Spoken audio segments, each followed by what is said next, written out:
Et bonjour, on se retrouve aujourd'hui pour la lecture à voix haute des premières pages du roman En seconde noces de Shari Lapena.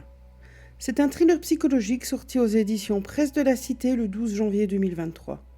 Mais commençons par la quatrième de couverture. Le verre est dans la pomme. Sur le papier, Stéphanie est comblée. Un mari attentionné, une jolie maison dans un quartier huppé, d'adorables jumelles âgées de quelques mois. Certes, elle manque de sommeil et son moral s'en ressent. Mais bientôt, les bébés feront leur nuit et tout ira mieux. C'était sans compter l'irruption de la blonde et vénéneuse Erika Voss. Alors que Patrick a toujours prétendu que sa première épouse était morte dans un accident de voiture, Erika présente une version des faits bien plus sordide. Une version qu'elle menace de rapporter à la police si on ne lui verse pas une grosse somme.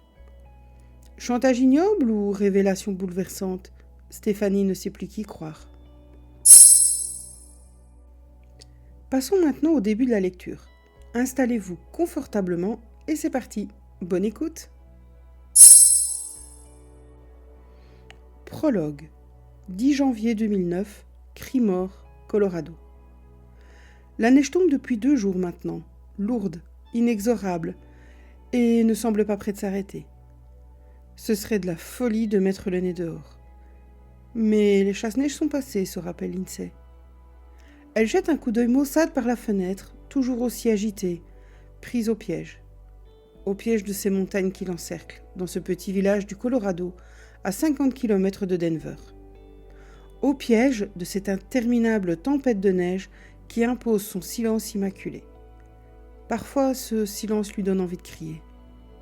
Son mari la rejoint dans le salon, une minuscule pièce encombrée de meubles bon marché, aux étagères fixées par des vis branlantes. « Tout va bien ?» s'enquiert Patrick quand elle se retourne pour le regarder, ses mains reposant sur son ventre rond de femme enceinte. La dispute de la veille au soir a laissé des traces. Il marche encore sur des œufs. Elle est heureuse de quitter cet endroit où elle se sent complètement isolée. Neige ou pas, ils iront rendre visite quelques jours à sa mère et à sa sœur à Grand Junction. Le climat y est bien moins hostile. Ses valises sont prêtes, entreposées près de la porte. Il lui tarde de retrouver la chaleur de sa famille. Elle a faim de compagnie, d'attention. Elle ne pouvait pas imaginer que vivre loin des siens lui serait si dur. Elle a hâte de retourner dans les cafés où elle avait ses habitudes, de retrouver ses amis restés là-bas. Ils s'extasieront sur la taille de son ventre, voudront le toucher. L'arrivée imminente du bébé galvanisera tout le monde. Et Lindsay se sentira mieux, sur tous les plans. Alors seulement, elle pourra songer au retour. Ou alors, elle restera à Grand Junction. « Je ferais mieux d'aller déneiger l'allée, » dit Patrick en enfilant bottes, manteau, gants et bonnet.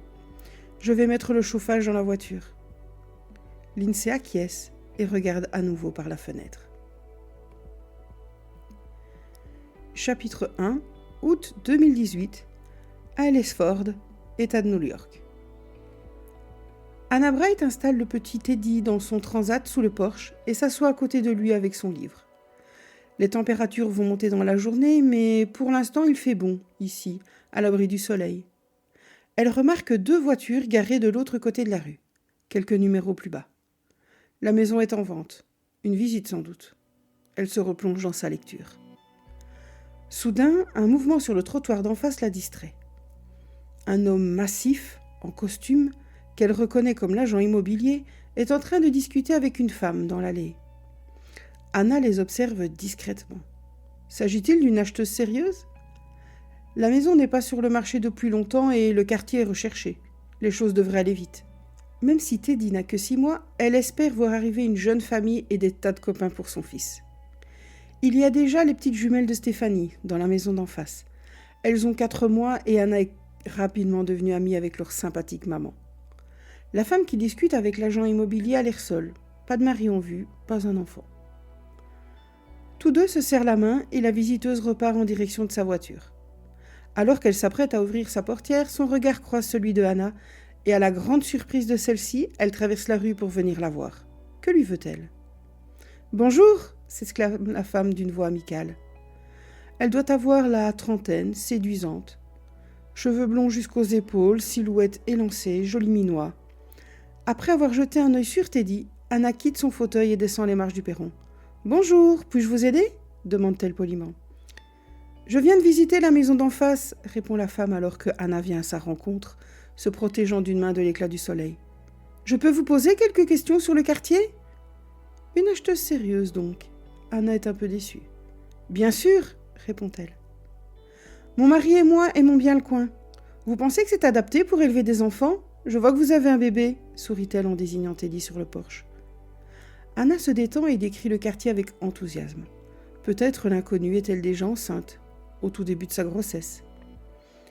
La discussion achevée, la femme a déjà rejoint sa voiture lorsque Anna réalise qu'elle n'a même pas pensé à lui demander son nom. Oh, elle aura bien tout le temps pour ça quand elles seront voisines. Quelque chose la tracasse pourtant, une arrière-pensée lancinante qu'elle ne parvient pas à formuler. Et puis Teddy se met à pleurer, et quand elle sort le bébé de son transat, Anna a un déclic. La femme ne portait pas d'alliance. Est-ce si grave après tout ? Beaucoup de gens fondent une famille sans se marier de nos jours. Elle a pourtant mentionné un mari. Et puis, qui visite une nouvelle maison sans son conjoint ? Stéphanie Kilgour a couché les petites pour la sieste du matin et est redescendue au salon. Enfin, assise sur son canapé, elle s'autorise à fermer les yeux quelques instants. Elle est si fatiguée qu'elle ignore comment elle parvient à sortir du lit chaque jour à 6 heures quand les bébés se mettent à pleurer. Rien ni personne ne pouvait la préparer à ça. Elle laisse son corps s'enfoncer dans le moelleux canapé, sa tête lourde contre les coussins. Se détend enfin. Si elle s'abandonnait, elle pourrait s'assoupir sur le champ. Mieux vaut cependant éviter. Les jumelles ne dorment jamais plus d'une demi-heure le matin et l'effort pour s'extraire du sommeil après une si courte pause n'en vaut pas la peine. Elle s'octroiera une vraie sieste après le déjeuner en même temps que les filles. Emma et Jackie sont la meilleure chose qui lui soit arrivée. Mais à quel prix ? Comment pouvait-elle imaginer les séquelles sur son corps et sur son esprit ? Les gens qui savaient qu'elle attendait des jumelles, elle n'en a pas fait mystère, plaisantaient souvent sur le défi qui l'attendait.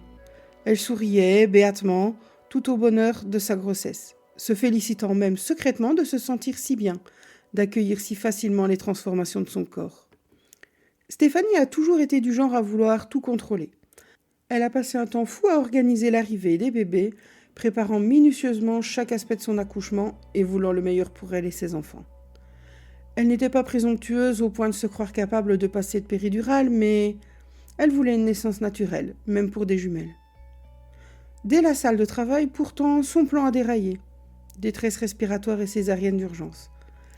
Elle avait fantasmé sur une playlist relaxante, des lumières douces et une respiration abdominale, au lieu de quoi elle a eu droit au bip des machines, aux fréquences cardiaques préoccupantes, au stress du personnel médical et à un transfert d'urgence vers le bloc opératoire. Elle se souvient de Patrick lui tenant la main, livide de peur. Mais ce qu'elle se rappelle le mieux, au-delà de la panique, quand les bébés lui ont été enlevés pour être placés sous observation, avant même qu'elle puisse les prendre dans ses bras, c'est la nausée et les incontrôlables frissons qui l'ont saisie juste après la naissance. Heureusement, les filles s'en sont sorties, en pleine santé et avec un bon poids. Mais pendant les premiers jours, Stéphanie a eu du mal, alors qu'elle se débattait avec le manque de sommeil, la douleur de la cicatrice, la difficulté de devoir allaiter simultanément 2 nourrissons qui semblaient réclamer son sein à chaque instant, à ne pas voir cet accouchement comme un échec. Les semaines qui ont suivi ont été des plus éprouvantes de son existence. Et même si les bébés ont vite commencé à se nourrir correctement, elle repense encore souvent à l'angoisse que la césarienne a représentée, pour elle, pour tout le monde. On n'a pas toujours le choix, se rappelle-t-elle comme un mantra. Ce qui compte, c'est que les petites et elle soient en bonne santé. Stéphanie est stupéfaite de constater combien elle a pu être naïve, à l'époque où elle croyait encore qu'on pouvait tout contrôler. Et que dire des coliques ? Les filles dormaient mal dès le début, mais les choses ont empiré à leurs 6 semaines. Elles pleuraient, gesticulaient, refusaient d'être couchées. Sa pédiatre, le docteur Prachad, lui a assuré que la plupart des cas de coliques se résolvaient autour des 12 semaines de l'enfant. C'était il y a plus d'1 mois et la situation n'a pas évolué d'un iota. Stéphanie et Patrick prennent sur eux. Ils n'ont pas eu une vraie nuit de sommeil depuis la naissance. Les pleurs commencent au début de la soirée et se poursuivent jusqu'à 1 ou 2 heures du matin, et les petites se réveillent de nouveau à l'aube. Violent est le seul adjectif qui lui vient à l'esprit pour décrire la situation. La respiration de Stéphanie devient plus profonde, et en quelques secondes, elle sombre. Tout à coup, un son perçant, un bip-bip insistant, l'arrache du sommeil. Elle a encore l'esprit vaseux, mais elle comprend vite de quoi il s'agit. L'alarme incendie. Une odeur de fumée lui emplit les narines. Elle bondit du canapé, les yeux écarquillés de terreur. Ça vient de la cuisine. Que faire ? Un instant paralysée, elle pense aux petites, à l'étage, puis se décide. Sur la cuisinière, de grandes flammes s'élèvent d'une poêle à frire.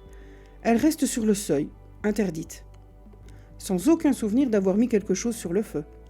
Puis elle pénètre dans la pièce et fouille frénétiquement le placard à côté du four pour y trouver l'extincteur. Paniquée, elle ne sait plus comment s'en servir. Elle se retourne pour faire face au désastre. Les flammes lèchent désormais le plafond dans un bruissement sinistre. La chaleur est insupportable.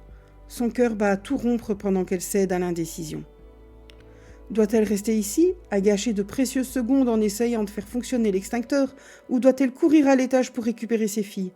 En aurait-elle seulement le temps ? Ne devrait-elle pas d'abord appeler les pompiers ? Elle sait soudain quoi faire. Elle ouvre un placard à la hâte, attrape un couvercle métallique et l'abat sur la poêle à frire. Privée d'oxygène, le feu ne tarde pas à s'éteindre. Puis elle saisit une manique et tend le bras pour éteindre la plaque. Stéphanie pousse un long soupir de soulagement. La pièce empeste la fumée. Ses yeux irrités pleurent. Elle s'appuie contre le plan de travail, tremblant comme une feuille, maintenant que le danger est derrière elle. L'alarme s'égosille toujours, mais pas celle de la cuisine, comprend-elle après un instant. L'alarme de l'étage.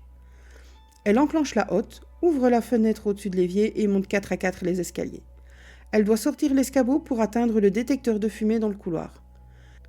Les mains gourdes, elle le désamorce enfin.